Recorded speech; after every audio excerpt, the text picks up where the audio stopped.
Dieu vous bénisse. Dieu vous bénisse, vous tous qui êtes connectés.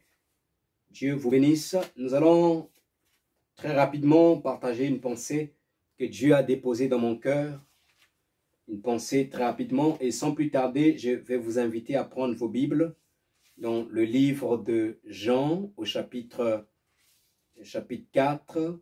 Et nous lirons à partir du verset 1 jusqu'au verset 15.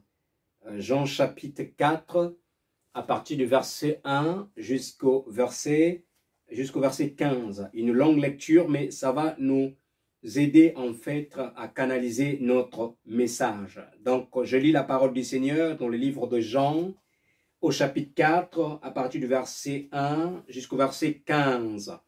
Il est écrit: le Seigneur sut que les pharisiens avaient appris qu'il faisait et baptisait plus de disciples que Jean. Toutefois, Jésus ne baptisait pas lui-même, mais c'était ses disciples. Alors, il quitta la Judée et retourna en Galilée. Comme il fallait qu'il passât par la Samarie, il arriva dans une ville de la Samarie nommée Sichar, près du champ que Jacob avait donné à Joseph, son fils. Là se trouvait le puits de Jacob. Jésus, fatigué de son voyage, était assis au bord du puits. C'était environ la 6e heure. Une femme de Samarie vint puiser de l'eau. Jésus lui dit: donne-moi à boire. Car ses disciples étaient allés à la ville pour acheter des vivres. La femme samaritaine lui dit: comment toi qui es juif me demandes-tu à boire, à moi qui suis une femme samaritaine? Les Juifs, en effet, n'ont pas de relation avec les Samaritains. Jésus lui répondit: si tu connaissais le don de Dieu et celui qui te dit donne-moi à boire, tu lui aurais toi-même demandé à boire. Il t'aurait donné de l'eau vive. Seigneur, lui dit la femme, tu n'as rien à puiser, tu n'as rien pour puiser, et le puits est profond. D'où aurais-tu donc cette eau vive? Es-tu plus grand que notre père Jacob, qui nous a donné ces puits, et qui en a bu lui-même, ainsi que ses fils et ses troupeaux? Jésus lui répondit: quiconque boit de cette eau aura encore soif, mais celui qui boira de l'eau que je lui donnerai n'aura jamais soif. Et l'eau que je lui donnerai deviendra en lui une source d'eau qui jaillira jusque dans la vie éternelle. La femme lui dit: Seigneur, donne-moi de cette eau afin que je n'ai plus soif et que je ne vienne plus puiser ici. Va, lui dit Jésus, appelle ton mari et viens ici. La femme répondit: je n'ai point de mari. Jésus lui dit: tu as eu raison de dire je n'ai point de mari, car tu en as eu 5 et celui qui est maintenant n'est pas ton mari. Parole du Seigneur. Bien-aimés, nous voulons partager en un court instant une pensée que le Seigneur a déposée dans mon cœur, qui s'intitule « Quiconque boit de cette eau aura encore soif ». Quiconque boit de cette eau aura encore soif. Et l'objectif que nous voulons parcourir au travers de cet enseignement, c'est vraiment de nous encourager à rechercher à tout prix l'eau vive. L'eau vive que le Seigneur présente ici comme solution à la problématique que traversait cette femme. Et vous l'avez constaté avec moi, vous l'avez remarqué assurément, que la Bible nous parle ici de l'histoire d'un échange merveilleux entre le Seigneur Jésus-Christ et une femme samaritaine au bord du puits de Jacob. La Bible nous dit que Jésus était en Judée, là où il baptisait. Après quelque temps, Jésus va décider de se diriger vers son quartier général. Jésus va décider d'aller vers vers sa ville, sa région qui s'appelait la Galilée. Et il lui fallait passer par la Samarie. Parce que Judée, comme vous le savez certainement, Judée était la fusion de 3 tribus. Dan Sud, Benjamin et la Juda. Et c'est ce que les Romains ont rebaptisé Judée. Et donc Samarie était la tribu d'Éphraïm auparavant, que les Romains ont rebaptisé Samarie. Et nous avons Galilée, je l'ai déjà parlé dans l'un de mes textes, qui était en fait Zabulon et une partie de Nephtali. Et donc Jésus devait passer par la Samarie pour se rendre à Galilée. Mais pendant qu'il était avec ses disciples en Galilée, et dans une ville appelée Sichar, Jésus fatigué va se reposer au bord d'un puits. Et quelque temps après, survint une femme qui va venir puiser de l'eau, là où était Jésus. Et cette femme avait un sérieux problème. Vraiment un sérieux problème. Et Jésus, avec le don des prophéties, des paroles de connaissance, les dons, les discernements, va détecter le problème qu'avait cette femme. Et donc va utiliser une technique qu'on appelle la technique persuasive dans l'évangélisation, qui consiste en fait à observer d'abord quelque chose avant de pouvoir apporter son message. Et c'est la même technique que Paul a utilisée lorsqu'il était, je crois, à Athènes. La Bible dit que Paul est arrivé à Athènes. Avant d'annoncer l'évangile, il a d'abord pris le temps de lire les inscriptions de Dieu qui étaient écrites sur des bâtiments avant de parler aux philosophes du véritable Dieu. Et donc, il y a plusieurs techniques dans l'évangélisation. On peut aussi parler de la technique agressive qu'avait utilisée Pierre le jour de la Pentecôte. Cette technique qui permet d'accuser, et généralement la plupart des évangélistes utilisent cette technique où on frappe directement sur le péché, où on parle de l'enfer, où on parle de la condamnation. Et c'est la technique agressive. Et donc Jésus va utiliser la technique persuasive. Jésus va regarder cette femme sur le plan spirituel et va découvrir et va détecter le problème que subissait cette femme. Et pour pouvoir apporter en fait la solution à cette femme ou encore à sa problématique, résoudre le problème de cette femme, Jésus va demander de l'eau à cette femme. C'est vrai qu'il était fatigué, il était Seigneur. Il avait la capacité d'appeler les anges lui servir de l'eau. Mais il ne va pas le faire. Il va faire profil bas. Il va se rabaisser, il va s'humilier en demandant à cette femme de l'eau. Il dit, donne-moi de l'eau à boire. Cette femme va être indignée. Elle est étonnée de voir que Jésus, qui était un juif, lui demandait de l'eau à boire. Ce n'est pas qu'elle ne voulait pas donner de l'eau à boire, mais elle était étonnée. Pourquoi elle était étonnée? Elle va la révéler un peu plus bas en disant, les Juifs, en effet, n'ont pas de relation avec les Samaritains. Les Juifs n'ont pas. Elle ne dit pas que les Samaritains n'ont pas de relation avec les Juifs. Mais les Juifs n'ont pas de relation. J'aime un peu la réaction de cette femme parce que même aujourd'hui, nous trouvons au sein de l'Église des Juifs. Quand je parle de Juifs, je parle de personnes qui sont spirituellement très religieux, qui mettent des séparations entre les gens, qui ne veulent pas aller pour apporter la parole vers d'autres personnes à cause de leur degré de spiritualité. Il dit ici les Juifs.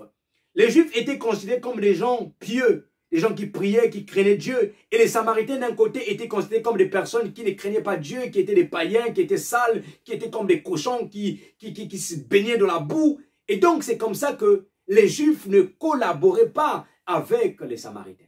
Les Juifs regardaient les Samaritains de loin. Et donc la femme dans sa tête, elle se disait que sûrement Jésus devait avoir la même réaction, le même comportement. Mais elle est étonnée de voir que Jésus va lui demander de l'eau à boire.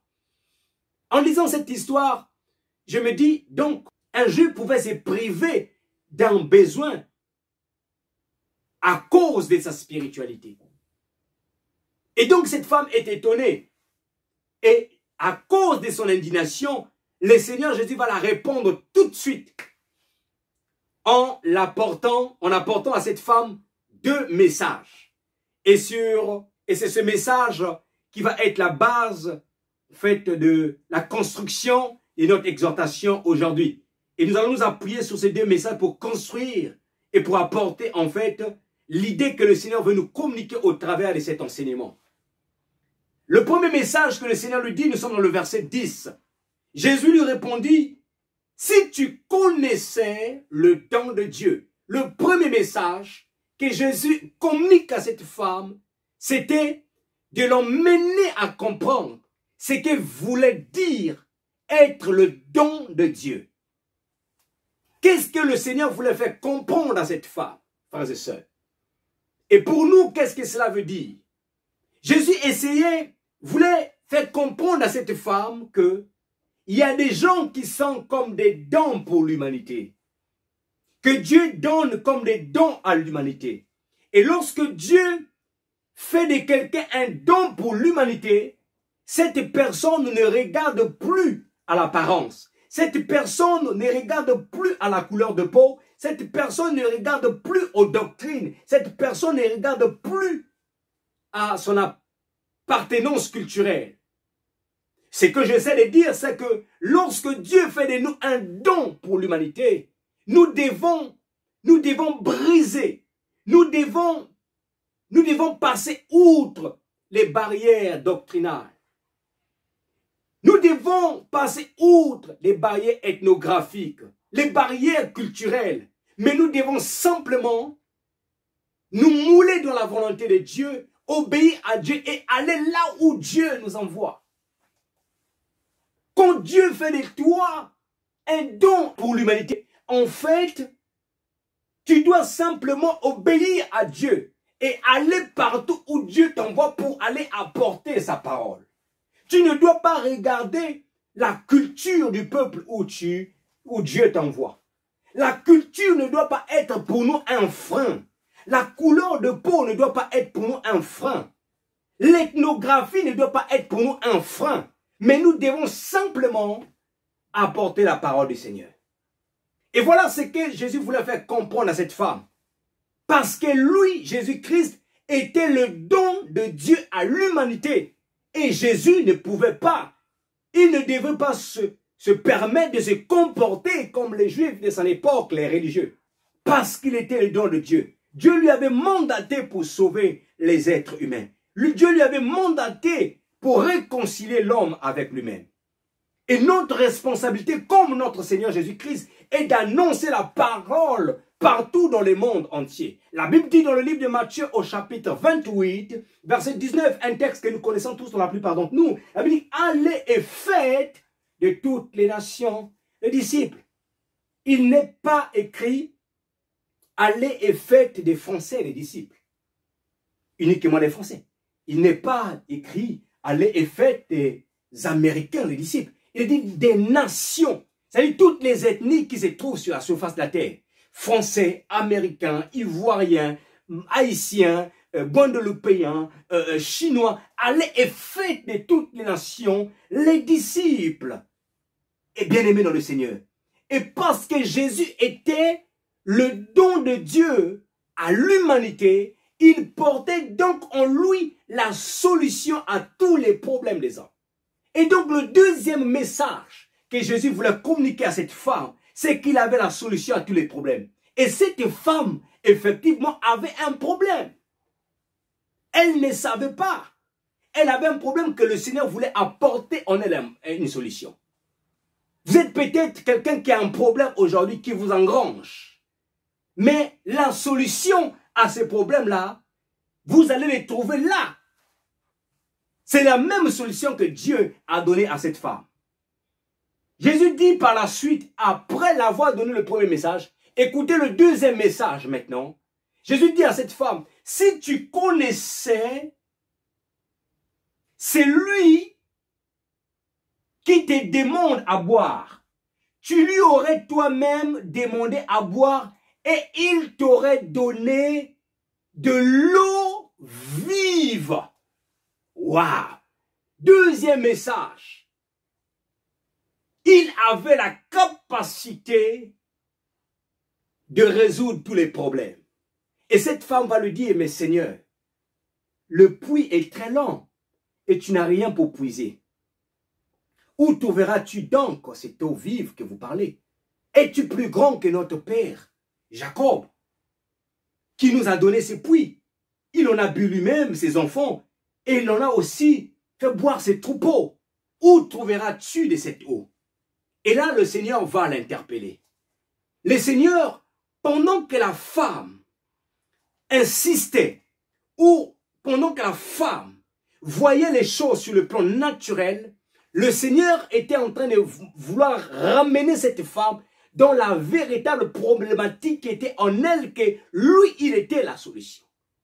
Jésus dit à cette femme, quiconque boit de cette eau aura encore soif. Quiconque boit de cette eau. Et c'est là que nous arrivons au point crucial de notre message. Et par là, j'aimerais dire à quelqu'un, remarquez, Jésus dit que quiconque boit de cette eau. Mais auparavant, Jésus dit que c'est toi qui lui aurais demandé de l'eau vive. Jésus parle ici de deux sortes d'eau. L'eau vive et l'eau qui n'étanche pas la soif.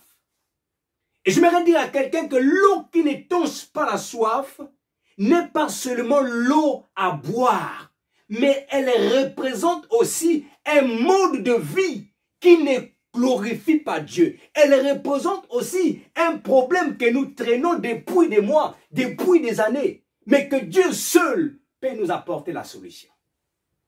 Quiconque boit de cette eau aura encore soif. L'eau qui n'étanche pas la soif. Quelles sont les eaux dans ce monde qui n'étanchent pas la soif? Ces eaux où vous pouvez les boire des quantités et des quantités, elle ne tanchera jamais la soif. L'eau est très importante dans la vie. L'absence de l'eau peut créer des maladies, voire même la mort. Mais l'eau dont il est question ici, qui n'étanche pas la soif, ce n'est pas seulement l'eau qu'on boit, mais un mode de vie. Je vais prendre un exemple d'une eau pour pouvoir vous éclaircir, vous apporter une lumière dans ce que le Seigneur voulait communiquer à cette femme. Prenons le cas de quelqu'un qui est ivrogne. Remarquez que un ivrogne, s'il vous permettait de faire la comptabilité de toutes les bouteilles qu'un ivrogne a pris toute sa vie, vous serez étonné du nombre. Mais la grande question, pourquoi après tant d'années et tant de bouteilles, pourquoi l'ivrogne n'a jamais été, sa soif n'a jamais été étanchée? Pourquoi? Parce que l'eau de l'ivrognerie, c'est l'eau qui n'étanche pas la soif. C'est le type d'eau que Jésus dit ici, quiconque boit de cette eau aura toujours soif. L'eau de l'ivrognerie. Je vais prendre un deuxième exemple aussi. L'eau de la prostitution. Les prostituées, vous n'êtes pas sans savoir.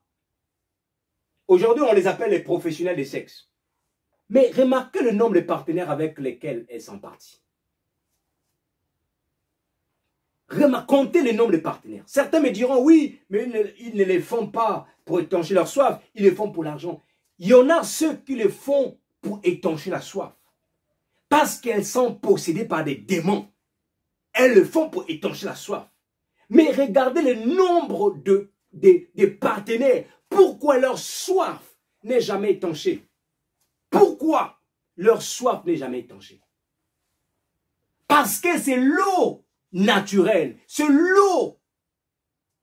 C'est le mode de vie qui ne glorifie pas Dieu. Et ces genres d'eau, ces genres de situation, il faut une solution qui est spirituelle. Et c'est ce que Jésus disait à cette femme. Parce que Jésus connaissait le problème que traversait cette femme. Il y a plusieurs, les exemples sont foisons. On peut aussi parler de l'eau de la masturbation. Combien de personnes se masturbent? Mais depuis qu'elles ont commencé à se masturber, leurs soifs n'ont jamais été étanchées. Pourquoi? Parce que c'est l'eau de la masturbation. C'est l'eau naturelle. C'est l'eau naturelle. Elle ne tend jamais la soif. L'eau de la colère. On peut parler aussi de l'eau de la colère. L'eau de l'autosuffisance.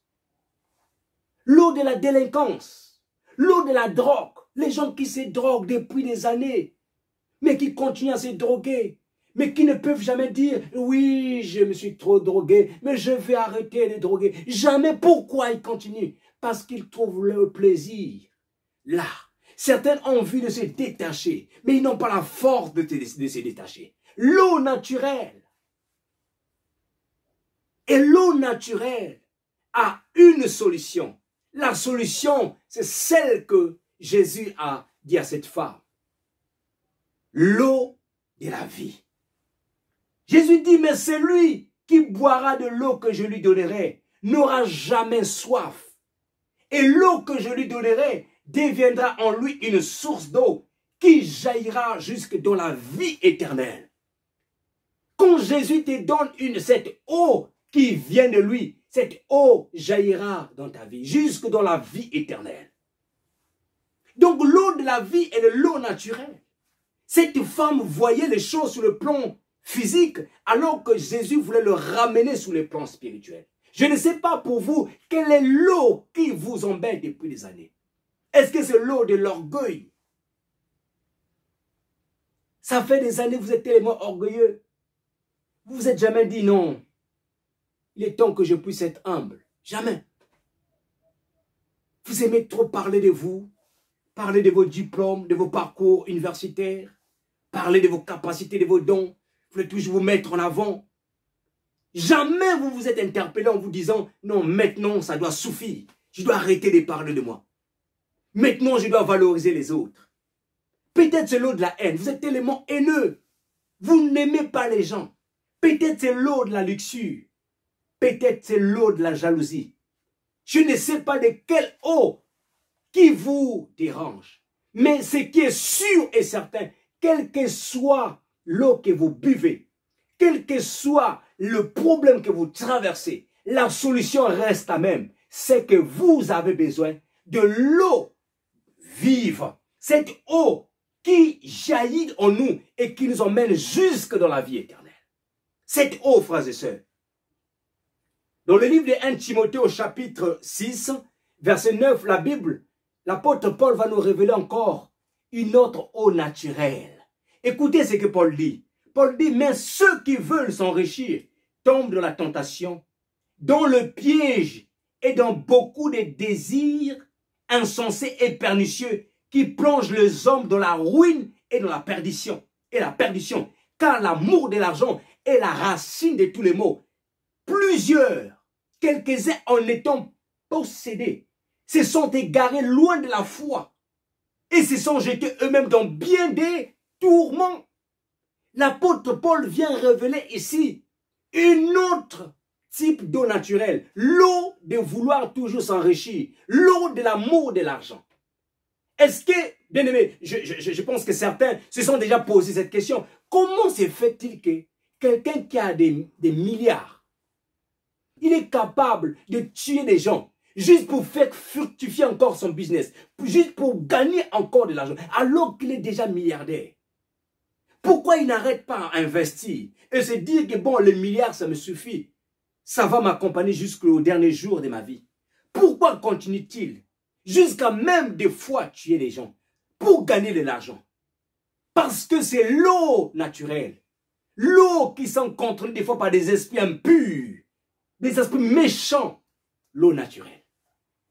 Quand vous êtes habité par l'amour de l'argent, frère, vous allez chercher à gagner, à gagner, à gagner, à gagner, à gagner. Vous n'allez jamais vous étancher.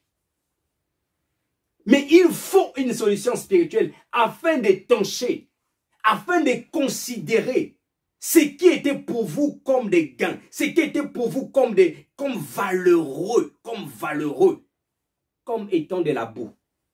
Mais c'est pour arriver à ce stade-là, il faut une autre eau que le Seigneur Jésus-Christ va demander, va dire à cette femme, l'eau de la vie.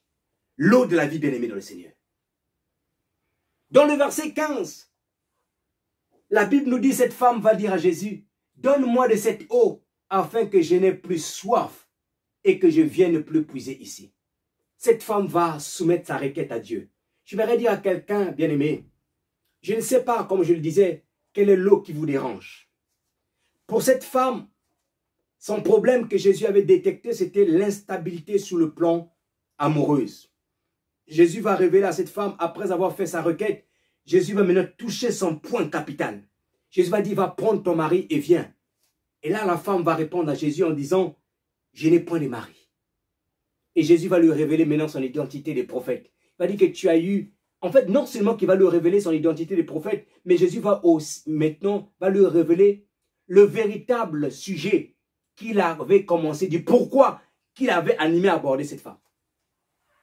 À discuter avec elle. Parce que Jésus n'avait pas l'habitude de parler avec les femmes. Quand vous lisez cette histoire un peu plus bas, vous allez voir que quand les apôtres vont revenir, vont le trouver en train d'échanger avec une femme, la Bible dit que les apôtres étaient étonnés de voir que Jésus échangeait avec la femme. Écoutez le verset 27, permettez-moi de le lire, verset 27, chapitre 4 du livre de Jean, il dit, là-dessus arrivèrent ses disciples qui furent étonnés de ce qu'il parlait avec une femme. Ça veut dire que Jésus n'avait pas l'habitude de parler avec les femmes. Il n'avait pas l'habitude. Mais à cause du besoin qu'il y avait dans la vie de cette femme. Et Jésus, non seulement qu'il y avait un besoin, mais c'était aussi un potentiel caché pour pouvoir gagner toute une ville. Oh my goodness. Je prie que vous soyez ces potentiels. La personne par qui Jésus va passer. Jésus va apporter une solution afin que vous puissiez gagner une ville, votre famille, le quartier, là où vous habitez. Cette femme va dire, Jésus va révéler à cette femme, tu as eu 5 maris.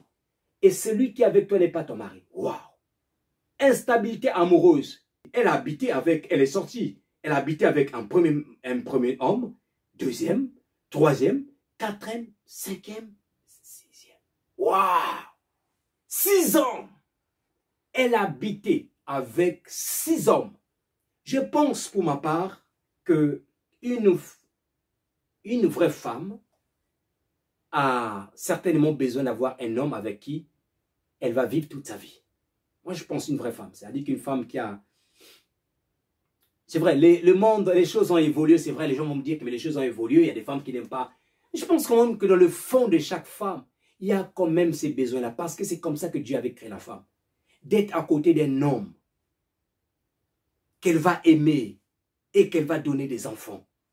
Cette femme avait un besoin, une guérison intérieure en elle. Elle avait un problème spirituel. Les hommes venaient par terre, les hommes venaient par terre. Ça veut dire que si elle n'avait pas rencontré le Seigneur Jésus-Christ, elle pouvait continuer cette vie jusqu'à atteindre l'âge où les hommes ne devaient plus la calculer ou la regarder. Frère, quelle est votre situation à vous qui m'écoutez? Pour cette femme, c'était l'instabilité dans ses relations amoureuses. Peut-être pour vous, c'est une instabilité financière. Peut-être pour vous, c'est une instabilité dans votre foi, dans votre vie de prière. Peut-être c'est une instabilité dans votre consécration à Dieu. Peut-être c'est une instabilité émotionnelle, sentimentale. Quel est le problème qui vous engrange? Peut-être c'est une instabilité sur le plan de la santé. Peut-être une instabilité sur le plan caractériel. Vous êtes quelqu'un peut-être, aujourd'hui vous avez un bon caractère, une bonne humeur, demain vous changez, ou dans les minutes qui suivent vous changez. Vous changez tout le temps de tempérament. Vous n'avez pas la maîtrise de soi. Peut-être, je ne sais pas quelle est votre situation, mais j'aimerais dire à quelqu'un, quelle que soit l'instabilité qui engrange votre vie, quelle que soit l'instabilité qui menace votre vie, quel que soit le problème avec lequel vous vous trimballez depuis des années, la solution est l'eau de la vie. Jésus, cette femme avait 6 maris. Le chiffre 6, c'est le chiffre de l'homme, le chiffre humain. Mais au-devant de cette femme, il y avait un 7e mari, le chiffre de la perfection. Jésus était simplement le 7e homme qui devait faire entrer dans la vie de cette femme une solution définitive qui devait résoudre son problème de manière définitive. Mais ce que j'aime pendant cet échange, c'est la véracité de cette femme. Elle était véridique. Elle n'a pas caché les choses. Aujourd'hui, il y a des gens qui subissent des choses, des gens qui souffrent, des gens qui ont des besoins, mais qui passent aux côtés des bénédictions. Pourquoi? Parce qu'elles cachent les choses. Frère, des fois en cachant, vous ratez votre bénédiction. En cachant des choses, vous ratez votre bénédiction. Cette femme va dire la vérité. Elle va expliquer, elle va dire, je n'ai pas de mari. Je n'ai pas de mari. Mais la demande de cette femme, et c'est ce qui va résoudre ton problème. Pendant que la femme était en train de discuter avec le Seigneur Jésus-Christ, et c'est là que la solution, l'eau vive était en train d'être sémée dans son cœur. L'eau vive était en train d'être sémée dans son cœur. Bien-aimé dans le Seigneur. L'eau vive, cette eau qui vient mettre fin à toute situation que nous avons trimballée depuis des années. Cette eau qui vient briser l'orgueil. Cette eau qui vient briser l'amour de l'argent. Cette eau qui vient briser les maladies. Cette eau qui vient briser les situations difficiles et compliquées. L'eau de la vie, frères et sœurs. Et l'eau de la vie, elle vient en nous par le Saint-Esprit, le 7e homme. Waouh! C'est le Saint-Esprit qui emmène l'eau de la vie en nous. Et lorsque le Saint-Esprit emmène l'eau de la vie, qui est la parole de Dieu, nous devons se familiariser avec la parole pour garder la communion avec le Saint-Esprit et avec Dieu. Beaucoup de personnes, malheureusement, des fois, reçoivent les bénédictions de Dieu, mais retournent dans le monde. Mais j'aimerais dire à quelqu'un pour terminer que nous devons agir comme cette femme.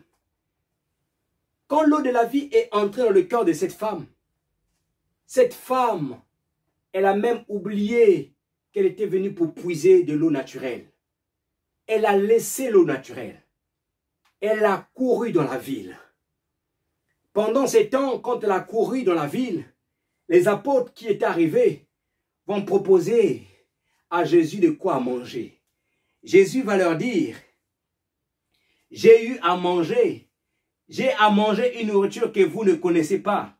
Les disciples se disaient donc les uns les autres, quelqu'un lui aurait-il apporté à manger? Jésus leur dit, ma nourriture est de faire la volonté de celui qui m'a envoyé et d'accomplir son œuvre.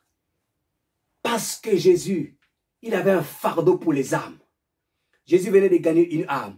Et il savait que la femme c'était un vase, c'était un canal potentiel par lequel il devait gagner tout un quartier. La femme a couru dans la Samarie, dans la ville. Elle est allée annoncer aux gens, venez voir un homme qui m'a dit tout ce que j'ai fait. Ne serait-ce pas le Messie? Serait-ce pas le Messie? Et les gens sont venus en courant. Beaucoup de gens sont venus en courant. Ils sont venus écouter Jésus. Jésus continua son discours, continua son enseignement. Et les gens là, après avoir écouté Jésus eux-mêmes, ils ont dit à cette femme, nous ne croyons plus parce que tu nous as dit qu'il était le Messie. Nous le croyons parce que nous l'avons entendu nous-mêmes. Bien-aimés dans le Seigneur, un investissement qui a payé à cause d'un don spirituel qui était en Christ, qui avait détecté que là, il y a un canal.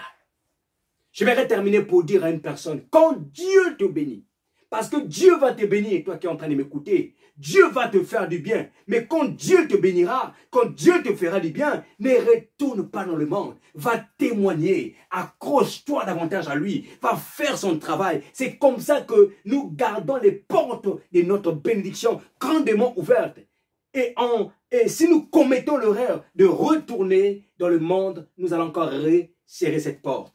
Nous sommes dans une génération aujourd'hui où beaucoup veulent la bénédiction. Beaucoup veulent être bénis. Mais malheureusement, ils ne veulent pas le Dieu qui bénit. Beaucoup veulent les dons spirituels, mais ils ne veulent pas se soumettre au Dieu qui donne les dons spirituels. Les gens veulent le bonbon, mais ils ne veulent pas le Dieu qui donne le bonbon. Les gens veulent des capacités, mais ils ne veulent pas se soumettre. Je vais dire à quelqu'un que, bien aimé, c'est bien d'aimer le don, c'est bien d'aimer la chose que nous voulons, mais il est préférable, il est mieux d'aimer celui qui donne et non pas ce qu'il nous donne. Nous devons aimer celui qui donne. Et lorsque Dieu nous donne, nous devons davantage, c'est un signe d'amour à notre égard, nous devons davantage accrocher à lui. Quiconque boit de cette eau aura toujours soif. La solution à ce que vous vivez n'est pas dans le naturel, mais la solution, elle est dans le surnaturel. Elle est dans le divin. Et cette solution, c'est le Saint-Esprit. L'eau de la vie, c'est la parole de Dieu. Et celui qui apporte de la vie, c'est le Saint-Esprit en nous. C'est le Saint-Esprit qui emmène l'eau de la vie en nous. Et donc, nous devons chercher le Saint-Esprit afin que l'eau en nous puisse jaillir jusque dans l'éternité. Parce que le Saint-Esprit, c'est le gage de notre héritage. C'est lui la bague de fiançailles que Dieu a placée en nous, qui marquera, qui est le signe qui nous emmènera à l'éternité, dans la vie éternelle, au travers de l'enlèvement de l'Église. Bien-aimé dans le Seigneur, cherche le Saint-Esprit et cultive la communion avec le Saint-Esprit au travers de l'eau de la vie qui est la parole de Dieu. La communion, développer la communion avec le Saint-Esprit, c'est au travers de la parole du Seigneur.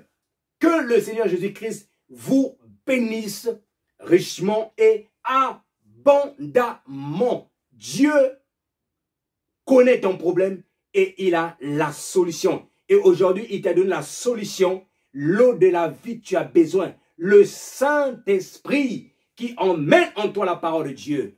Que Dieu vous bénisse. Nous allons prier pour remercier le Seigneur pour ces moments, pour ce message.